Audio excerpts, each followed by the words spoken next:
They say time stops when you're inside. You're frozen in amber while the world spins on without you. I spent 730 days in a 6x8 cell, thinking about exactly one place on Earth. A detached, cinder-block garage at the end of a gravel driveway. It smelled of grease, old oil, and victory. I got out 3 weeks ago. 2 years for assault with a deadly weapon. It sounds bad. It looks worse on paper. But here's the context the court didn't care about. I was a mechanic. I was closing up the shop late one night when I saw a guy in the alleyway using a tire iron on a stray dog. I intervened. He swung the iron at me. I took it, and I gave him a taste of his own medicine.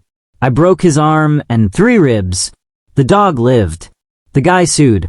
I had a public defender who looked like he hadn't slept since the 90s. I took a plea. While I was away, that garage was my mental escape. It was my grandfather's legacy. He taught me how to rebuild a carburetor before I could ride a bike. When he passed, he left his tools to me. Thousands of dollars in vintage Snap-on wrenches, diagnostic computers, and a 1969 Chevelle SS frame we were restoring together. It was my inheritance. It was my soul. My father, Marcus, picked me up from the correctional facility in his shiny new Audi. Marcus is a man who treats life like a photo op. If it doesn't look good on a Christmas card, he doesn't want it. He didn't hug me. He popped the trunk for my duffel bag and told me to wipe my feet before getting in. Sitting in the passenger seat was Elena. Elena is my father's life partner of 3 years.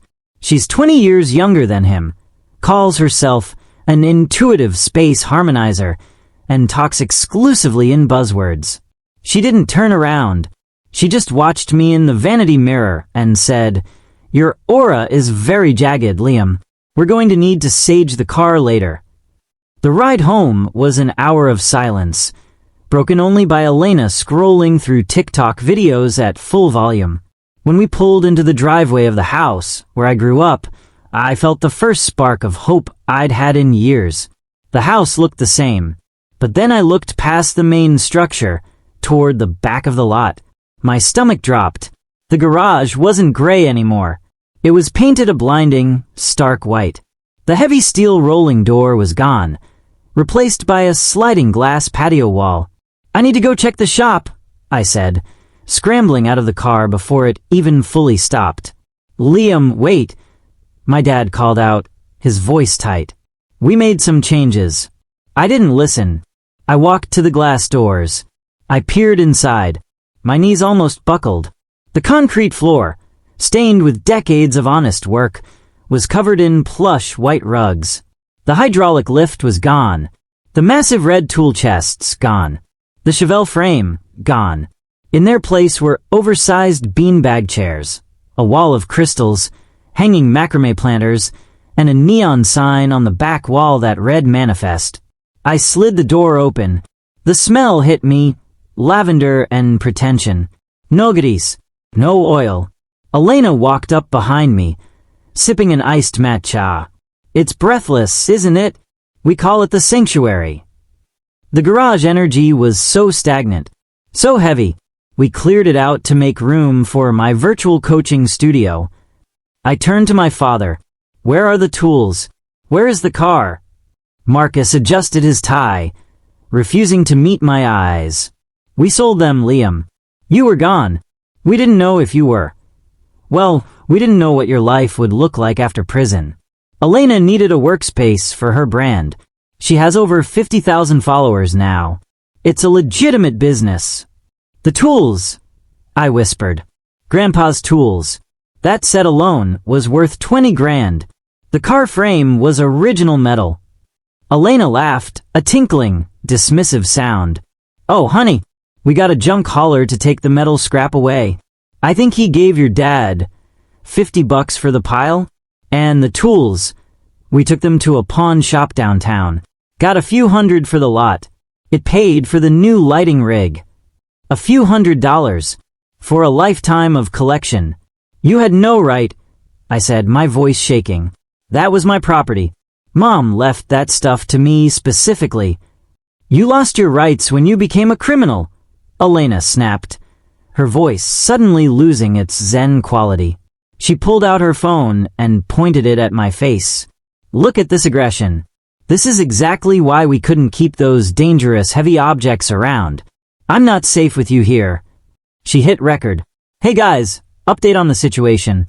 The guest is back from prison, and he's already screaming at us because we renovated the old junk shed into the studio. Can you believe the toxicity?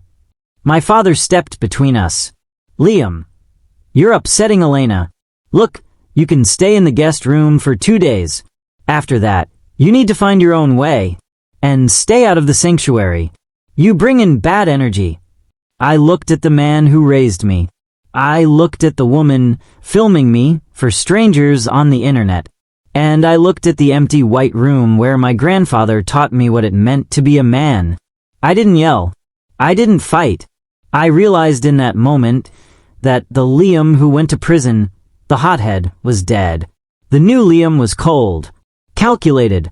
Okay, I said. I forced a smile. You're right. It looks spacious. I grabbed my bag, walked out of the driveway, and didn't look back. I walked 4 miles to the nearest motel, the kind of place where they rent rooms by the hour. I used my gate money to pay for a week. Then I went to work. Not on cars, but on them. See, prison is boring. You have a lot of time to read. I spent 2 years in the law library, helping other inmates with their appeals. I learned how to read property records, tax codes, and zoning bylaws. I spent the next 3 days in the public library. I pulled the deed to my father's house. I pulled the marriage certificates. I pulled the probate records from when my mother died 10 years ago. Here is what I found. My mother didn't trust Marcus with money. When she passed, she didn't leave the house to him entirely. She died intestate, without a will, which, in our state, meant her half of the community property was split between her spouse and her children. Marcus had never filed the affidavit of death of a spouse to clear the title. Technically, legally, 25% of that house and that land belonged to me. Next, I looked up Elena's sanctuary. No business license, no LLC, no tax ID, just a Venmo account linked to her Instagram. Then I checked the county zoning permits. You need a permit to convert a detached garage into a habitable space. You need a permit to run a commercial enterprise in a residential zone that sees client traffic. There were 0 permits on file. I wasn't done. I tracked down the pawn shop they used. I knew the owner, a guy named Sal. I went in there on a Tuesday. Liam. Sal looked shocked. I heard you were away. I'm back, Sal. My dad said he sold you my grandfather's chest. Sal grimaced. Yeah, he brought it in about a year ago. Said you told him to sell it, to pay for your legal fees. I gave him $2 grand for it, which was a steal, I know, but business is business. I still have the big chest in the back. Nobody wants to pay the freight on it. He told you I said to sell it. Yeah. Signed a paper stating he had power of attorney. My father forged my signature. That was fraud. I asked Sal to hold the chest for 1 week. Then I went to the labor pool, picked up shifts hauling drywall for cash, and saved every penny. I ate ramen and drank tap water. I was fueling up for war. On Friday, I initiated the sequence. Step 1. The certified letter. I drafted a notice of partition. Since I owned 25% of the property, I had the legal right to force a sale of the home, unless they bought me out at fair market value. Step 2. The county. I filed an anonymous tip about unpermitted electrical work and structural changes to the garage, citing fire hazards. Step 3. The IRS. I filled out Form 3949. Elena had been bragging online about making 6 figures from her manifestation courses. I bet my left arm she hadn't declared a dime of it. Step 4. The aunt. This was the wild card. My Aunt Martha, my mom's sister, had hated Marcus for 20 years. They hadn't spoken since the funeral. I took a bus to her place, 2 towns over. When she opened the door, she burst into tears. She pulled me inside, fed me pot roast, and listened to the whole story. When I told her about the garage, her face went hard. He didn't just sell the tools, Liam, she said, walking to her safe.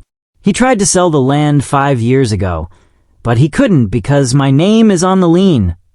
What lien? Your mother loaned Marcus $50,000 from her inheritance to start his consulting firm back in the day. He never paid it back. When she died, that debt became an asset of her estate, meaning he owes you that money plus interest. She handed me a promissory note. It was dated 20 years ago. I didn't show you this before because I didn't want to turn you against your father, she said. But if he's thrown you out and desecrated your grandfather's memory, burn him down. The following Monday, the fireworks started. I was on a roofing job when my phone blew up. 7 missed calls from Marcus. 3 texts from Elena. Text 1, Elena, who do you think you are? The city inspector is here. They're putting red tape on the studio. Text 2, Elena, you're acting from a place of scarcity and trauma. Stop this immediately. Text 3, Marcus, call me. Now. I finished my shift, collected my $80 cash, and called my father. You ungrateful little delinquent, he screamed. I have a lawyer calling me, saying you're trying to sell my house out from under me? Our house, Dad, I said calmly, and I'm not trying to sell it. I'm just exercising my rights as a partial owner. I'd be happy to sell you my share, plus the $50,000 you borrowed from Mom, plus interest. Let's call it $200,000. I don't have that kind of money. Then I guess we list the house. Oh, and tell Elena she might want to take down those Instagram videos. The IRS tip line takes digital evidence very seriously. There was a long silence. Then I heard Elena in the background sobbing. My brand. He's ruining my brand. We're family, Liam, my dad said, his voice cracking. How can you do this? You forged my signature at the pawn shop, Dad. That's a felony. Sal has the paperwork. Do you want me to go to the police? Or do you want to cut a check? I hung up. 2 days later, I got a call from a lawyer representing them. They wanted a settlement meeting. I told them to meet me at a diner halfway between the motel and the house. I walked in wearing my work boots and a flannel shirt. Marcus was in a suit that looked like he'd slept in it. Elena was wearing sunglasses indoors, looking pale. The lawyer, a tired-looking guy named Evans, slid a folder across the table. My clients are prepared to offer you $20,000 to sign a quitclaim deed and walk away. I didn't even open the folder. No. Liam, be reasonable, my dad pleaded. The zoning commission is fining us $500 a day until we restore the garage to its original state. We have to rip out the drywall, the plumbing, the glass. It's going to cost a fortune. We can't afford to pay you out. Elena makes 6 figures, doesn't she? I asked, looking at her. She said so on her live stream last week. Elena shrank into her chair. That's marketing. It's projected income. So you're broke, I summarized. And you destroyed my inheritance to build a fake business. I leaned forward. Here's the deal. You are going to take a second mortgage on the house. You are going to pay me $150,000. In exchange, I will sign over the deed, and I won't press charges for the forgery at the pawn shop. If you don't, I force the sale of the home. In the current market, with the zoning violations, it will sell for dirt cheap. You'll lose everything. This way, you keep the roof over your head. We can't get a loan with the IRS audit pending. Elena blurted out. Ah, I smiled. The audit started already? That was fast. My dad looked at Elena. You said you handled the taxes. I manifested abundance, she shrieked. I didn't think I needed an accountant. The table went silent. My dad put his head in his hands. The great Marcus, the man who cared more about the neighbor's opinion than his own son, was crumbling in a sticky diner booth. "You have 24 hours, I said, "or I file the partition lawsuit." I walked out. I went to the pawn shop and gave Sal every dime I had earned roofing to put a down payment on my grandfather's tool chest. "Don't sell it," I said. "I'm coming back for it." The next day, Aunt Martha called me. "They're fighting. The neighbors say Elena is packing her bags. Apparently, the tax fraud is substantial. It took 3 weeks of legal wrestling, but eventually they folded. They didn't have the cash, and no bank would touch them. They had to list the house. Because of the zoning issues and the partially demolished studio, the house sold for under market value. But after the bank was paid and the agents were paid, the remaining equity was split. I got my share. It was enough. I went straight to Sal's. I bought the chest back. I rented a small U-Haul. Then I did one last drive-by of the old house. There was a sold sign on the lawn. A moving truck was in the driveway. I saw my dad carrying a box of Elena's crystals to the curb. She wasn't there. Rumor was she moved back in with her parents in Arizona. My dad looked up and saw me idling in the truck. He looked older, smaller. He raised a hand halfway, like he wanted to wave or maybe flip me off. He just let it drop. I drove to a commercial district on the edge of town. I had found a small garage for lease. It was a dump. Oil stains, cracked concrete, flickering lights. It was perfect. I spent the first week scraping the floors. I painted the walls a soft industrial gray. I set up my grandfather's chest in the corner. I hung his picture above it. 6 months later, I'm under the hood of a '67 Mustang. A real one this time, not just a frame. The customer brought it in because he heard there was a new mechanic in town who actually gave a damn about vintage steel. My phone buzzes.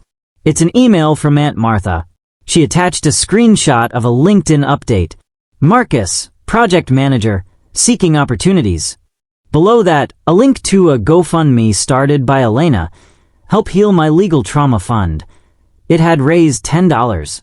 I wiped the grease off my hands with a rag. The smell of oil and gasoline filled the air. It smelled like freedom. I deleted the email. I picked up my grandfather's wrench, felt the cold, heavy steel in my hand, and went back to work. I didn't just rebuild a car. I rebuilt a life. And the best part, I didn't have to manifest a damn thing. I built it with my own 2 hands. He blinked, running a hand through his thinning hair. "Oh, right. I didn't make a reservation. I assumed we'd just order in." "We are," she said, stepping closer, though she stopped a safe distance away. "But we have a guest." Julian stiffened. "A guest?" Elena, I'm exhausted. "I really don't have the bandwidth for entertaining your colleagues or—" The buzzer rang. Elena's stomach did a somersault. "He's not a colleague. Trust me. Just, please, for tonight. Trust me." She moved to the door before he could protest further. When she opened it, she didn't know what to expect. A man in a lab coat? A hippie with crystals? Elias Vance was neither.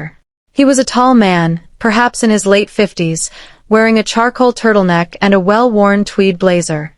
He had a beard salted with gray and eyes that were incredibly sharp, yet incredibly kind. He carried a leather satchel that looked like it had traveled the world twice. "Good evening, Elena." His voice was a rich baritone, warm and grounding.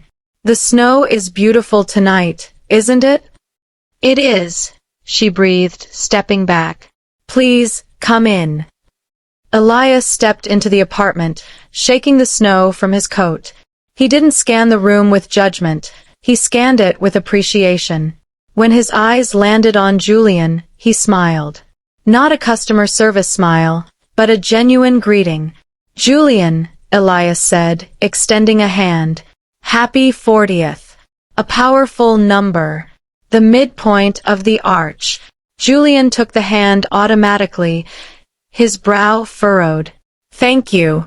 Do I know you? Not yet, Elias said smoothly.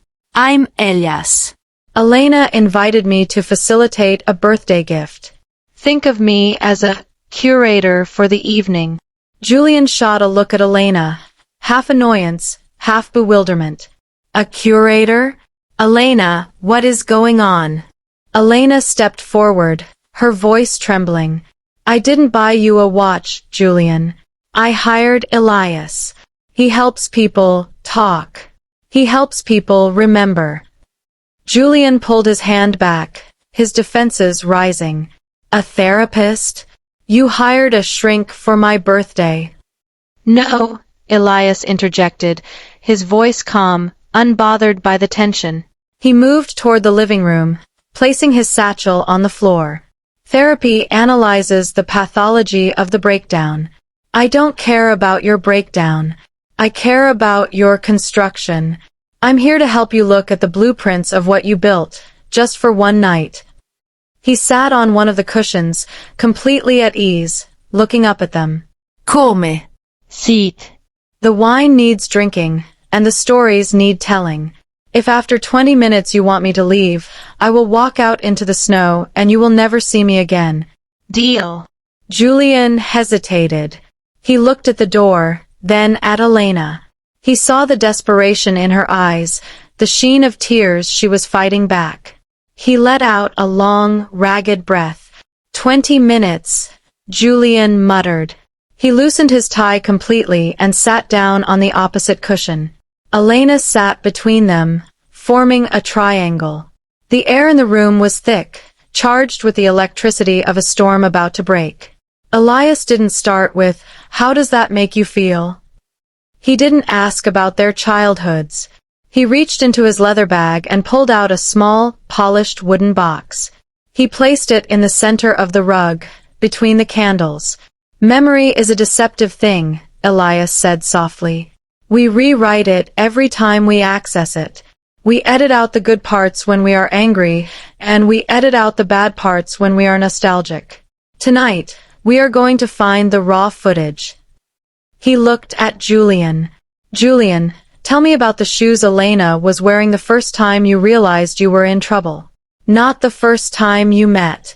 The first time you knew, oh, this is the one that's going to ruin me in the best way possible. Julian blinked. The question was specific. Oddly specific. He swirled his wine, staring into the red depths. Shoes. Julian scoffed lightly. I don't remember shoes. That was 15 years ago. Close your eyes, Elias commanded gently. Don't think. Look. Where were you? We were at a diner, Julian said, his voice losing some of its edge. The Metro diner on 4th. It was 2 a.m. We had been studying. And Elias prodded. She was debating the waiter about the ethics of tipping, Julian chuckled softly. A real sound. She was so passionate about it, waving her fork around. Look down, Elias whispered. In your memory. Look under the table. Julian frowned, his eyes squeezed shut. Silence stretched for a long moment. Then, a small smile tugged at the corner of his mouth. Chuck Taylor's, Julian whispered. High tops. Bright yellow. One of the laces was broken and tied together in a knot. Elena gasped softly. She had forgotten those shoes. Why those shoes? Elias asked. Because, Julian opened his eyes, looking directly at Elena. She looked so professional in her blazer, trying to be this serious architect student. But under the table, she was chaos. Bright, yellow chaos. I remember thinking, I want to walk next to those shoes. Elena felt a tear slip down her cheek. I threw those out years ago, she whispered. But he kept them, Elias said. In here. He tapped his temple. Elias turned to Elena. Your turn. Tell me about the silence. Not the bad silence you have now. The good silence. The first time you were quiet together and it didn't feel empty. Elena took a sip of wine, the taste sharp on her tongue. She looked at Julian, really looked at him. The gray at his temples, the lines around his eyes etched by stress. It was the blackout, she said. 3 months into dating. The power grid went down in the whole neighborhood. We were in his studio apartment. No heat. No internet. Julian nodded slowly. I remember. It was freezing. We built a fort, Elena laughed, a watery, fragile sound. Out of couch cushions and blankets. We lay there for hours. You didn't have your phone. I didn't have my sketches. We just breathed. I laid my head on your chest and I matched my breathing to yours. I remember thinking, this is the safest place in the world. Julian's gaze softened. The hard shell of the businessman was cracking. I didn't want the power to come back on, he admitted quietly. I prayed for the transformer to stay broken. Why didn't you ever tell me that? Elena asked. I didn't think it mattered, Julian shrugged, looking down at his hands. It was a long time ago. We have responsibilities now. Mortgages. Investors. We can't live in a blanket fort, Elle. But you can visit it, Elias said. His voice cut through the resignation. That is the lie you tell yourselves. That adulthood requires the death of play. That responsibility requires the death of intimacy. Elias reached into his bag again and pulled out a deck of cards. They weren't playing cards. They were prompts. We are going to play a game, Elias said. It's called the ledger. Usually, couples keep a ledger of debts. Asterisk, you didn't do the dishes. You forgot my mother's birthday. Asterisk, tonight, we burn that ledger. We start a new one. A ledger of gratitude. He handed a card to Julian. Read it. Julian squinted in the candlelight. Tell your partner one thing they do that makes your life easier, that you have never thanked them for. Julian looked at Elena.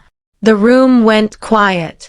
The wind howled outside, battering the glass, but inside, the stillness was profound.